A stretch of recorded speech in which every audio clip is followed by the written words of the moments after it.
जब हम आसमान की तरफ देखते हैं तो देखते हैं काला अंधेरा और उसके बीच टिमटिमाते बहुत सारे तारे अनगिनत। आखिर ये हमारा ब्रह्मांड यूनिवर्स कितना बड़ा है, कितना दूर तक फैला हुआ है, आज भी एक रहस्य है, आज भी एक मिस्ट्री है और इसका पता लगाना नामुमकिन है अभी के टाइम पर, या बोले तो भविष्य में भी नामुमकिन है।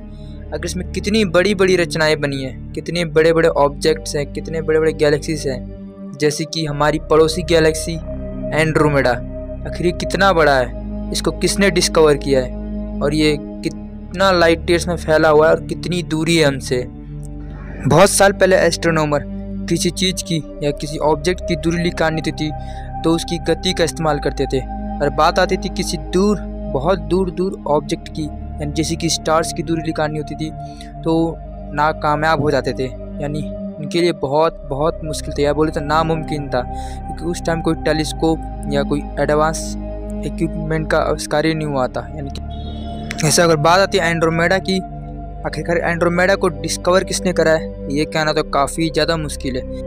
हाँ, 964 में इसका जिक्र हुआ था, जो पर्शियन एस्ट्रोनॉमर थे जिनका नाम अब्दुल अल रहमान अल सूफी नाम था।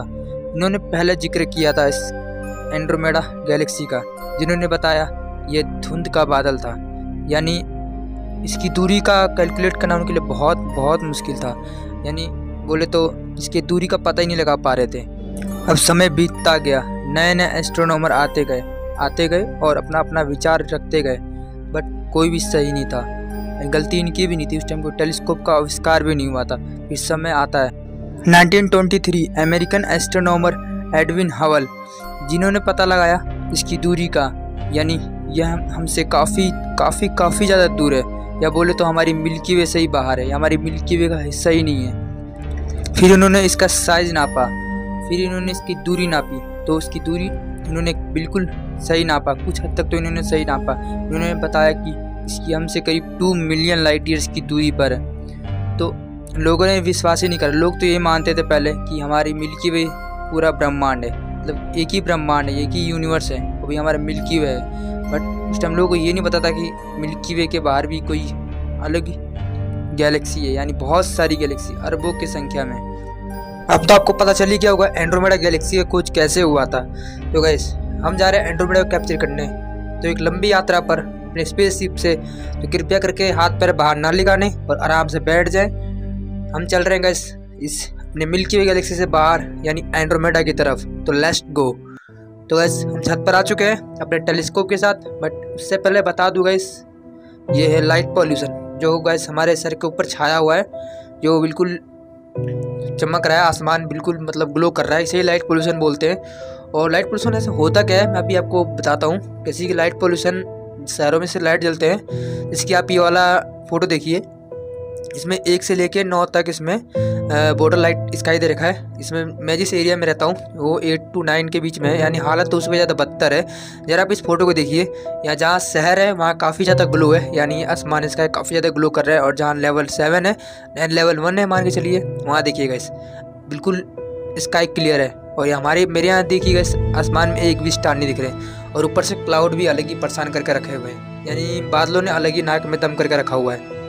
तो कैप्चर करना काफ़ी ज़्यादा मुश्किल है, यानी देख लीजिए, क्योंकि इस एंड्रोमेडा को हम नेकेड ऐसे देख सकते हैं। आप उसे जब भी देख सकते हैं जब आपका एरिया का जो इसका है लेवल 2 होना चाहिए, लेवल 2 या लेवल 1 होना चाहिए, तभी इसे आप नेकेड आई से देख सकते हैं, और इसे आप फ़ोन से भी इजीली कैप्चर कर सकते हैं। बट आप जिस एरिया में रहते हैं, जैसे कि मैं जिस एरिया में रहता हूँ 8 to 9 के बीच में है मेरा लेवल इसका है, और हालत तो उससे भी ज़्यादा बदतर है, मतलब सोच सकते हो गाइस, ठीक से स्टार तक नहीं दिख पाते। तो एंड्रोमेडा गैलेक्सी तो दूर की बात है, क्योंकि हमसे जो एंड्रोमेडा जो दूरी है 2.5 मिलियन लाइट ईयर्स की दूरी पर है, यानी 25 लाख लाइट ईयर्स, यानी जो इसकी लाइट है हम तक पहुंचने में 25 लाख सालों का समय लगता है। ये गाइस हमसे इतना ज़्यादा दूर है, और इसे कैप्चर करने से पहले मैंने काफ़ी ज़्यादा रिसर्च किया, इसे मतलब कैप्चर करने का सबसे आसान तरीका क्या चीज़ है।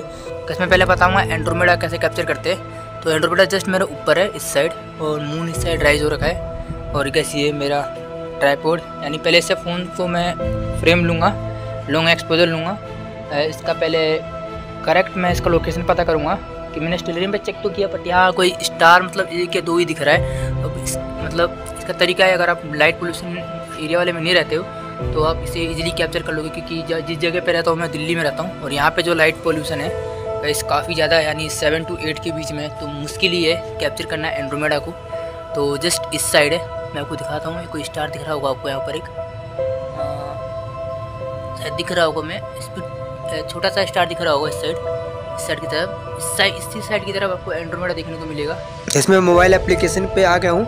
आपको स्टेलेरियम खोल लेना है और आपको स्काई की तरफ पॉइंट करना है, और आपको जस्ट साउथ देख रहे हो, साउथ के जस्ट ऊपर देखोगे आपको एक कॉन्स्टलेशन दिखेगा, कैसियोपिया कॉन्स्टलेशन। यहाँ आपको डब्ल्यू के शेप में दिखेगा या एम के शेप में, या डब्ल्यू के शेप में मान के चलिए दिखेगा आपको। यहाँ आपको ऊपर एक एरो दिखेगा, जैसे कि आप इस फोटो में देखिए भी आ रहा है।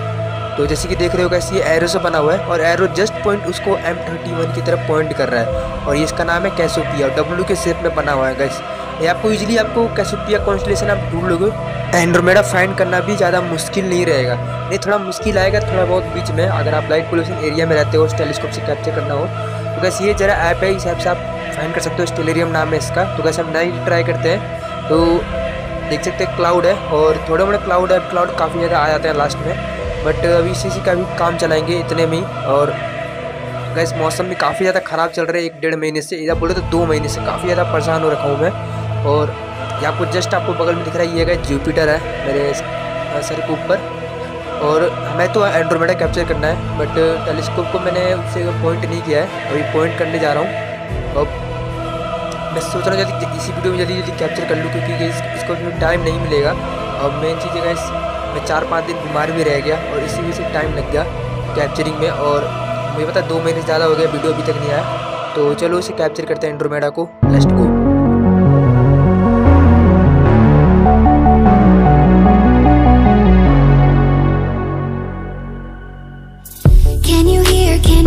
Can you hear my voice coming through the noise? I'm floating through outer space, I'm lost and I can't find a way. Oh, all the lights going dark and my hopes destroyed.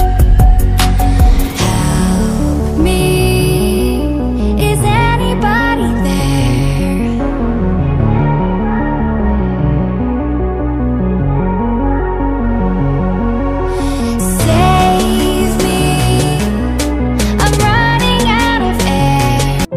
तो okay guys, फिर मैंने capturing कर लिया। मैंने कुछ ज़्यादा कुछ capture नहीं कर पाता हूँ, क्योंकि एंड्रोमेडा को फाइंड करना सबसे बड़ा मुश्किल काम है, और ऊपर से क्लाउड भी, मैं टाइम भी बहुत कम था, 1-1.5 घंटा का टाइम मुझे मिला कैप्चर करने का, उसमें कैप्चर किया। तो रिजल्ट देखते हैं गाइस, फाइनल रिजल्ट। उससे पहले मैं आपको दिखाऊंगा दुनिया के सबसे महंगे टेलीस्कोप यानी जेम्स वेब टेलीस्कोप से ली गई एंड्रोमेडा की सबसे पहली पिक्चर और सबसे अच्छी पिक्चर। तो देख सकते हो गाइस, ये है जेम्स वेब तक ली गई सबसे बेहतर इमेज है, और ये गैस इंफ्रारेड में ली गई है। गैस काफ़ी डिटेल्स है, और स्पाइरल आर्म भी दिख रहे हैं। और ये गैस एक सिंपल अर्थ ऑब्जर्वेटरी से ली गई इमेज, एक सिंपल टेलीस्कोप से ली गई यानी अर्थ ऑब्जर्वेटरी से।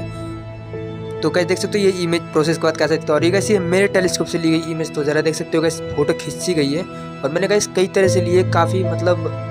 तो गैस ये पहले ये इमेज देखिए, और इस इमेज को मैंने 3 महीने पहले लिया था।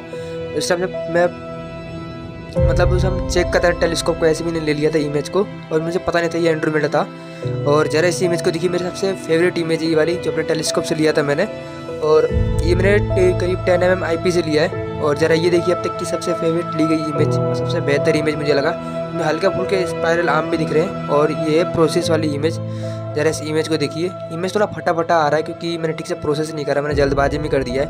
उसमें थोड़ा बहुत मुझे इसका स्पाइरल भी दिख रहा है, और इसका जो सेंटर में है वो कोर है, ये काफ़ी ज़्यादा मतलब इसी के सेंटर में है सुपर मैसिव ब्लैक होल।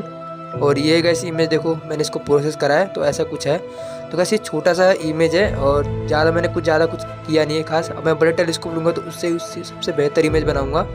लेकिन उससे पहले आपको बता दूँ एक चीज़ और, इस एंड्रोमेडा और मिल्की वे का टक्कर। हाँ गाइस, एंड्रोमेडा और मिल्की वे का टक्कर होने वाला है, या बोले तो हो चुका है।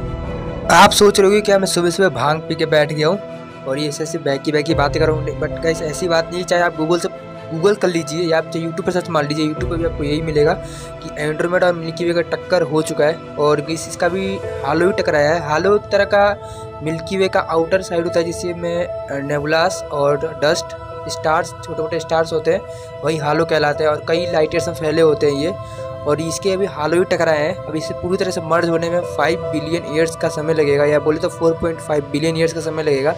तो जब तक तो हमारा गैस सूरज सुपर रेड जेंट बन के हमें निकल भी जाएगा, तो हमें इतनी सोचने की ज़रूरत ही नहीं है। अगर जब तक पता नहीं हम रहेंगे या नहीं रहेंगे इतने सालों तक, हम इंसान जिंदा रह पाएंगे कि नहीं रह पाएंगे इस यूनिवर्स में, इसका कोई पता नहीं है। तो इस चीज़ को भूल ही जाइए। बट अब वीडियो एंड करने का समय आ गया है, क्योंकि मुझे वीडियो भी एंड करना है। और तो गैस यही था एंड्रोमेडा के बारे में वीडियो, और कोई ज़्यादा बड़ा वीडियो मैंने नहीं बनाया। और बहुत जल्द एक टेलीस्कोप लेने वाला हूँ, सेलेस्ट्रॉन 130 EQ। तो उसमें ज़्यादा समय भी नहीं है, अब दिवाली तक मैं ले लूँगा इस टेलीस्कोप को। तो लाइक सब्सक्राइब करके रखिए। अब वीडियो एंड करते हैं। मैं लगा देता हूँ एंड्रोमेडा की जो ली गई फ़ोटो स्क्रीन पर लगा देता हूँ, अब देख लीजिए कैसा इमेज है। तो अच्छा लगे तो लाइक करना, सब्सक्राइब करना। फिर मिलेंगे नेक्स्ट वीडियो में। टेक केयर, बाय बाय, जय हिंद, जय भारत।